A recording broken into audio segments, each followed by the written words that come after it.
좋은 아침입니다. 환란이 이기지 못하는 참된 기쁨, 또 참된 능력을 오늘도 말씀을 통하여서 확인하고 또 우리의 일상의 삶에서 승리하기를 축복합니다. 데살로니가전서 2장 17절에서 3장 4절 말씀 보도록 하겠습니다. 2장 17절 형제들아, 우리가 잠시 너희를 떠난 것은 얼굴이요 마음이 아니니 너희 얼굴 보기를 열정으로 더욱 힘썼노라. 바울은 지금 데살로니가에서 일어난 그 소요 사태로 인해 가지고 그 성도들과 함께 할 수 없는 상태에 있었습니다. 그러나 몸은 떨어져 있지만 마음은 항상 그들에 대한 생각으로 가득 차 있었고요. 온 열정을 다해서 다시 그들에게 갈 수 있는 기회를 찾고 있었다라고 이렇게 고백을 하고 있습니다.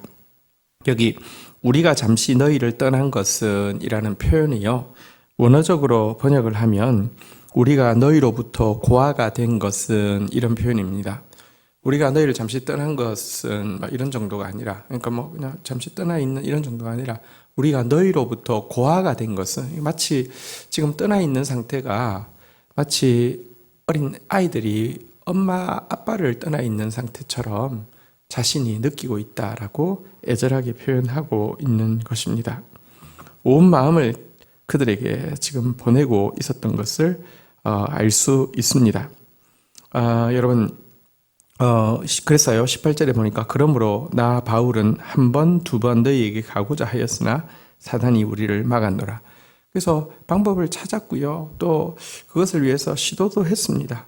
애절한 마음으로 그냥 가만히 있을 수가 없었던 것입니다. 그러나 그때마다 사단의 방해가 있어서 실행에 옮기지 못하는 어려운 일이 있었다라고 지금 고백을 하고 있습니다. 하지만 사단이 현실적으로 육신의 만남을 방해할 수는 있을지 모르지만 영적인 교통까지 방해할 수는 없었습니다. 몸은 떨어져 있지만 바울이 보내는 중보와 또 편지를 통하여서 바울이 보내는 조언과 가르침들은 분명히 그들에게 영향력을 미치고 있었고요. 박해 가운데서도 건강하고 아름다운 교회로 세워지게 하나님은 붙들어 주셨음을 우리는 보게 됩니다. 19절, 20절 보도록 하겠습니다. 우리의 소망이나 기쁨이나 자랑의 면류관이 무엇이냐? 그가 강림하실 때에 우리 주 예수 앞에서 너희가 아니냐? 20절, 너희는 우리의 영광이요 기쁨이니라. 바울이 그들을 왜 이렇게 떨어져 있음에도 불구하고 사모하였을까요? 여기 보니까 우리의 소망, 우리의 기쁨, 우리의 자랑의 면류관이라고 그들을 부르고 있습니다. 우리의 영광, 우리의 기쁨이라고 다시 이야기하고 있습니다. 여러분, 주님 앞에 설 때 무엇이 여러분들의 자랑의 면류관이 되고 기쁨이 되고 소망이 되고 영광이 될까요? 여러분이 벌어놓은 부동산과 동산, 자산이 여러분들의 자랑거리가 될까요? 여러분들이 이루어놓은 어떤 학위든지 업적이 여러분들에게 자랑이 될까요? 하나님 앞에 설 때 자랑은요, 우리 때문에 회복된 영혼, 우리 때문에 성장한 영혼, 우리 때문에 건강해진 영혼, 우리 때문에 하나님께 나아오게 된 영혼입니다.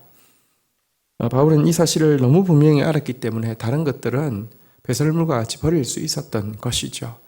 나 때문에 영혼들이 얼마나 회복되어지고 있습니까? 이 사실 우리가 정말 기억해야 될 것입니다. 그리고 그런 마음이 있다고 하면 우리는 기도할 수밖에 없고요. 우리가 무슨 능력이 있습니까?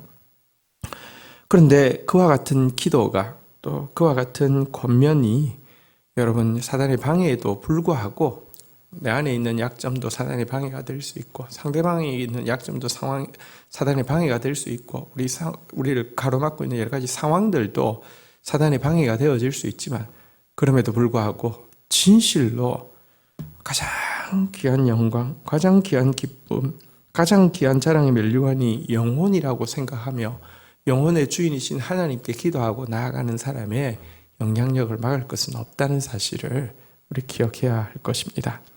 3장으로 넘어가겠습니다. 3장 1절, 2절 한번 보겠습니다. 이러므로 우리가 참다 못하여 우리만 아덴에 머물기를 좋게 생각하고 2절, 우리 형제 곧 그리스도의 복음을 전하는 하나님의 일꾼인 디모데를 보내노니 이는 너희를 굳건하게 하고 너희의 믿음에 대하여 위로함으로. 여러분, 앞에 한두 번 시도했는데 안 됐습니다. 그러면 뭐 할 만큼 했어 하고 끝나는 게 아니었습니다. 어머니가 병든 아이를 위해서 한두 번 시도해보고 안 된다고 하면 이제 나 할 만큼 했으니까 너 이제 뭐 그냥 그렇게 살다가 죽어 이러지 않지 않습니까? 그래서 생각해낸 방법이 그들의 동력자인 디모데를 자기 대신에 보내는 것입니다. 디모데는 정말 바울과 정말 바울에게 영적으로 아들이라고 할 만큼 또 바울의 것을 그대로 받아서 사심 없이 그대로 전달할 수 있는 참 좋은 메신저였죠. 그를 보내어서 성도들을 굳건하게 하고 성도들을 위로하는 일을 하기 위해서 보냈다는 것입니다. 이미 보냈다는 것입니다. 지금처럼 뭐 보냈다고 해서 비행기를 타고 가거나 혹은 뭐 택시로 가거나 이런 게 아니니까요. 가고 있겠죠. 이렇게. 그리고 또 지금 이제 그 후에 나중에 이제 이 편지를 쓰는 것인데요. 편지도 또 뭐 이메일로 보내는 게 아니니까 이후에 도착하겠죠. 편지가 먼저 도착할지 사람이 먼저 도착할지 모르겠는데 어쨌든 보냈다는 것입니다. 여러분, 근데 이게 사실은 쉽지 않은 결단입니다. 아덴에 도착했습니다. 아덴은 이제 북부 마게도냐 말고 남부 아가야의 아주 중요한 도시죠. 비록 남부 아가야의 수도는 고린도였지만 아덴은 상징적인 도시죠. 아테네, 모든 철학의 중심지. 이곳에서 성공적인 사역은 이 헬라 지역에서 콧대 높은 헬라 철학의 위에 그리스도의 복음이 얼마나 찬란한지를 드러낼 수 있는 최선의 이렇게 장이라고 생각해서 바울이 심혈을 기울이고 있었는데요. 그래서 여러분, 그렇다고 무슨 후원자가 있거나 여기에만 전념할 수 있는 상황이 아니라 여러 가지로 이렇게 직접 자신들이 몸으로 이렇게 부딪혀야 되는 상황에서 참 마음 맞추어서 일할 수 있는 동력자 한 사람이 아쉬울 때에 가장 큰 동력자인 디모데를 아덴에 보낸다는 것은 오른팔 하나를 잘라가지고 보내는 거나 마찬가지 아닙니까? 그 정도로 그는 이 데살로니가 성도들을 귀하게 여겼다는 것이고요. 그들을 굳건하게 하고 위로하기 위해서 자기의 불편을 기꺼이 감수한다는 큰 결정을 담고 있습니다. 그를 보내면서 이제 그를 통해서 이렇게 전해주려고 하는 메시지, 주요 메시지가 무엇입니까? 3절, 4절입니다. 아무도 이 여러 환난 중에 흔들리지 않게 하려 함이라. 우리가 이것을 위하여 세움 받은 줄을 너희가 친히 알리라. 4절. 우리가 너희와 함께 있을 때에 장차 받을 환난을 너희에게 미리 말하였는데 과연 그렇게 된 것을 너희가 아느니라. 디모데가 가서 전할 이야기는 조금만 있으면 환난이 끝난다. 그러니까 걱정하지 마라. 그랬지. 아니면 지금 잘 되고 있다. 그러니까 지금 이제 이 너희들을 박해하고 있던 자들이 곧 멸망할 것이다. 이런 이야기를 했지. 이런 게 아니었습니다.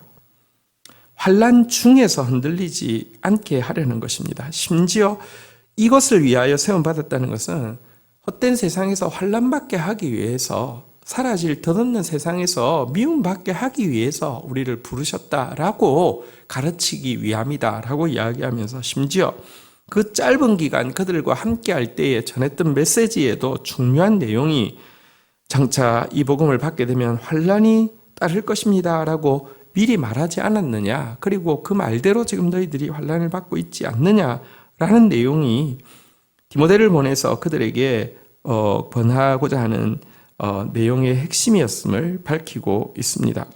참된 신자에게 환난은 이상한 것이 아니라 사실은 정말로 우리가 하나님께 속한 자요, 하나님의 보배로운 상속자 되어진 징표와도 같습니다. 또한 이 환난은 우리를 정금과 같이 연단시키는 고마운 교감과도 같습니다. 게다가 환난은 그리스도의 참된 교회를 결코 이길 수 없고요. 또 환난이 넘치는 곳에는 반드시 위로가 넘치게 되어 있고요.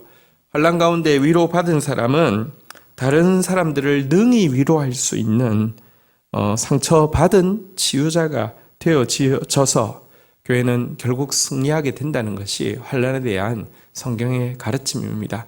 이 풍성한 가르침을 으로 그들을 굳건하게 하고 위로하기 위해서 디모데를 보내었다. 이렇게 편지에 기록하고 있습니다. 여러분, 환난이 있습니다. 또 있어야 합니다. 그러나 이것이 얼마나 우리로 하여금 복음대로 살게 하는 축복인지 오늘 다시 한번 붙잡는 시간을 가졌으면 좋겠습니다. 세상에 속하지 않은 증거입니다. 하나님에게 합당한 사람으로 만들어주는 이렇게 참 훈련 교관과 같습니다. 그리고 환난이 위로를 넘치게 하고요. 또 환난 받는 수많은 사람들을 위로할 수 있는 사람으로 우리를 성숙시킵니다. 오늘도 환난 가운데서 또 굳건하고 또 환난 가운데서 위로받는 저와 여러분들 되기를 주의 이름으로 축복합니다. 주신 말씀 붙잡고 제가 기도하며 나가도록 하겠습니다. 하나님 아버지 감사합니다. 바울이 데살로니가 성도들을 향해서 얼마나 중보하고 비록 육신적으로는 상황적으로는 함께 할 수 없었지만 영적인 교류를 통하여서 교통을 통하여서 얼마나 구체적으로 영향력을 끼치고 있는지도 보게 됩니다. 하나님 우리도 영혼이 또 우리 주위에 맡겨주신 영혼이 소망과 기쁨과 영광과 면류관이 되어진 그런 바른 가치관을 가진 사람 되어지게 하여 주시고 끊임없이 영혼을 위하여서 중보하고 끊임없이 영혼을 위하여서 애쓰는 자 되어지게 인도하여 주옵소서. 하나님 바울이 말로만 아니라 또 디모데를 자기의 불편을 자기의 어려움을 감수하면서도 파송하고 또 그를 통하여서 보내려고 했던 메시지의 핵심을 우리가 듣게 되었습니다.